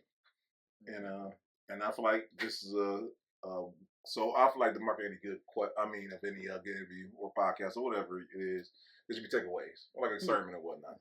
What do you feel like should be 3 takeaways someone should watch from tonight's episode? Because you've been dropping them left and right, brother. Because I've been in my chest doing this all night, like you know what I'm saying? And I appreciate y'all for just creating a space for me to be able to do that. Because I've been on podcasts, I've been on interviews, bro, and again, just it's a vibe. I can't put it into words, man. So I'm grateful for that. We appreciate you coming on. Absolutely. Things I want people to take away is just their obligation to do something. Like Denzel said in Equalizer, you do something because you can. Now it's just a matter of figuring out what that purpose is. What is your purpose? What is your gift? And you have to give that to the world. And ultimately for me, man, when I leave this life, I want to leave on empty. No stone unturned. I don't want to have any regrets. I don't want to say, I wish I would have did this or I could have given more. So I want to push this further. And like I said before, man, ultimately I want people to understand that life is not just happening around them, but it's responding to them. People feel powerless. People feel like they out of control. I just got to deal with whatever the status quo is. No, you do not. Right. That you was lied to. Right. Yeah, no, we got the power. We God's chosen people. That part. Love the brother. Love the brother. Love the brother. No, and for real. Yeah. And listen, if you are not the one doing the work, get behind and support somebody that is. Doing the work. That's what this brother. I appreciate you for that, man, because not only were you on live talking about people who make a $20 or $25 monthly financial contribution, but how much of that gets spent at the liquor store? How much of that gets spent on fast food? How much of that gets spent on stuff that don't matter? Tangible things that have no value the moment that it touch our hands and we need to store it. So if everybody does a little, nobody has to do a lot. For sure. Right? And I was saying we've been operating with this handicap because we've been out of pocket with everything. We've been doing more with less and we never complain. And so once we get some real resources behind us, I can just imagine the impact that we'll have in this city. Because Cleveland is the model. Whether people want to believe that or not, Cleveland is the model, man. A lot of the work that's being done here, we're seeing it be implemented in other cities in regards to violence prevention. And it started here. Wow. The city of Cleveland ain't put $1 towards that. Yeah. You know, but one thing about them, we had students from Howard visit the city April, March. The city of Cleveland sent them right to us. Wow. Really? Wow. Y'all send them to us, but we can't get no support. Right. Wow. But you want to, it's a good look though. Yeah, right. It's a good look. And guess what? From a HBCU, kids from all over the country, they want to come and see what is the city of Cleveland doing on the ground in regards to violence prevention. You don't got no other organization, send them to the Boys and Girls Club. Yeah, right. Let them watch some kids play basketball. Right. But you knew what they was going to get when they came in this space. Right. So I mean, they respect what y'all doing. Come on now. That's wild. With it, though. Yeah. Wow. Yeah, but I look at it like most of our black leaders. When Malcolm was here, he wasn't held in this high regard as he is now. His house was getting bombed. He was getting death threats. Right. Was being disrespected out in public. They had newspapers publicly criticizing this man. Even Martin. Martin was being stoned. He was being threatened. These people weren't held to this high regard until after they lost their life. Yeah. You know, so that's another thing I want people to take away, man. Don't wait till somebody's dead and gone to give them their flowers. For sure. If it's the lady next door to you that's helping you with your kids from time to time, give her flowers. If it's that gentleman that's down the street that's sitting on his porch and monitoring what's going on in the neighborhood, give that man his flowers while he's still here. Right. That's what's up, man. Yeah. That's good stuff right there. Yeah. Most important question of the whole night, man. Where can people contribute? Where can they learn more? Where can they sign up? Where can they help? You know what I'm saying? Contribute to the cause. Yeah. So if they want to make a financial contribution, we are on Cash App, $ New Era Cleveland, NEWERA Cleveland. We have a nonprofit as well, so checks can be written out to the Love Project movement. That is our nonprofit sector that funds the work that we do, and it's also a tax write-off for folks. But time, ultimately, like the money is cool, but the time, like spend some time building with us. Spend some time. We need academic support for our youth. It's astounding how many kids, 15, 16, 17 years old, that can't read or write or do simple math. So we're intentional about literacy. Every day they reading for 30 minutes a day. I don't care what book you pick up. Pick up and read something, right? And then journaling, writing. I mean, I got a kid that is so musically inclined, but can't write. So everything is off the dome. So all that talent and creativity, but it needs to be cultivated. And just imagine once he learns how to put a pen to a paper and really put his thoughts down, how much more impactful or how much more powerful the words will resonate. You know, so again, it's just people learning their skills. Again, whatever your gift is that God gave you, give it to your people. Social media as well. New Era Cleveland, at New Era Cleveland. My personal social media is at Chairman _Fahiem. And if folks need support, y'all reach out to us. My DM is filled every day with folks dealing with different afflictions around the city. And I'm one person, I can't address everything, but I try to do what I can. Yeah, for sure. Yeah. So for everybody who's watching this, if you watching the episode, right below that, if you're lazy, it's right there. Ain't no excuse as to why you're not contributing, you're not getting more information. Brother, we appreciate you. And folks can't act like it's not people in the city that's doing work. You gotta go find them. You expecting for them just to pop up in your algorithm, but your algorithm is booties and bodies. And you thinking that you gonna see the positivity being done. You gotta be intentional about going to search for that. For sure. You know, there's a lot of people that's out here doing the work, but it's very few that's making it a lifestyle. Folks is doing positive things, but then they're clocking out and they going home and they beating their wife or doing all these other things. Man, there's not too many people that are integrating this thought concept into their everyday life, day in and day out. It's not their mission. It's not their mission, man. Come on now. That's real. Yeah. Now, this is a good episode, man. We appreciate you, brother. Because, like I said, my eyes are open now. Like, y'all better watch out for me. I don't be other types of woke now.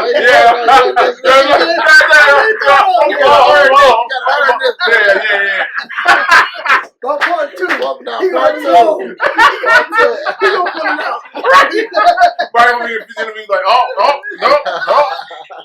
You know, that's what's up, man. That's what's up, man. But we definitely appreciate you, brother. I appreciate y'all, brothers. Thank y'all. Absolutely. We appreciate And support them. Love the work you do. For those that are definitely heavily involved in the podcast realm, like me, myself, I can jump on YouTube, watch interviews and things like that. Get behind them and support them.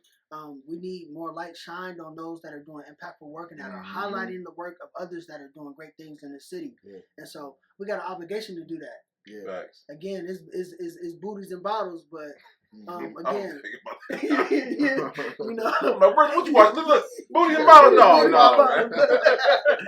know, but yeah, we all got to do more in regards to uplifting each other as a culture.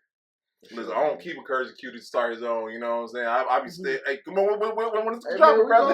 Yeah, man, it's coming, man. That was up. Learning, man. Absolutely.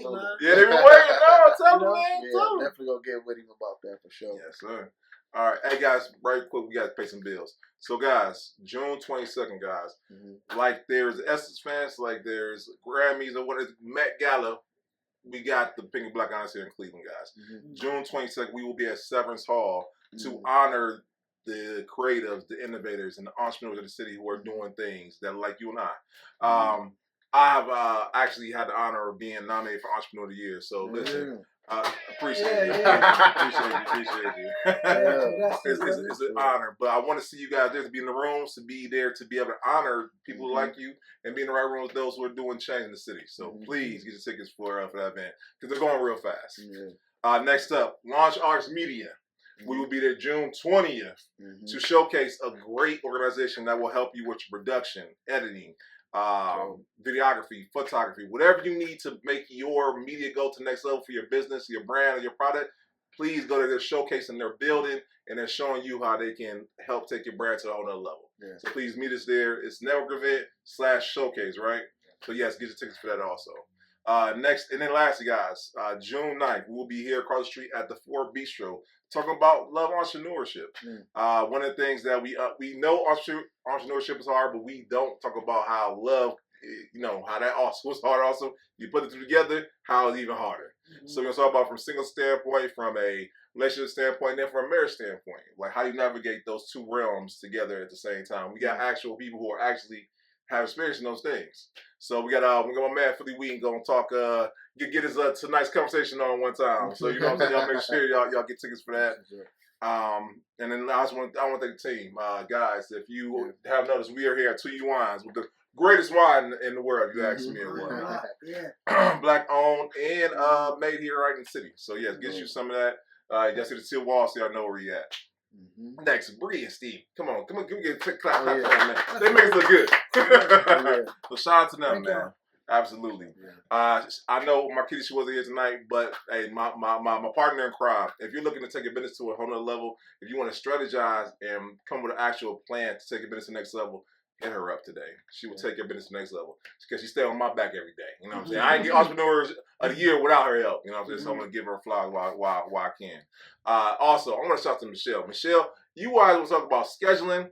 Lord Jesus, she makes sure that we stay on schedule. So if you guys are looking to get a virtual assistant, holler at her today, because she helps us here at the podcast make sure that we're able to stay on task and stay on schedule with our guests, and make sure the time is valued. So yes, hit her up. And who else we got, y'all? I'm lost here. I mean, thank you, everybody. Oh yes. Thank you, guys. Say we got big. We look like the Gap Band here, y'all. We're like, you know what I'm saying? There's so many of us here and whatnot. You know what I'm saying? Yes. Sam, the #1 host in the city. You guys look for a host or MC for your next event, please hit up Sam. And then also, I'm sorry, for Brittany. Yes, guys, listen.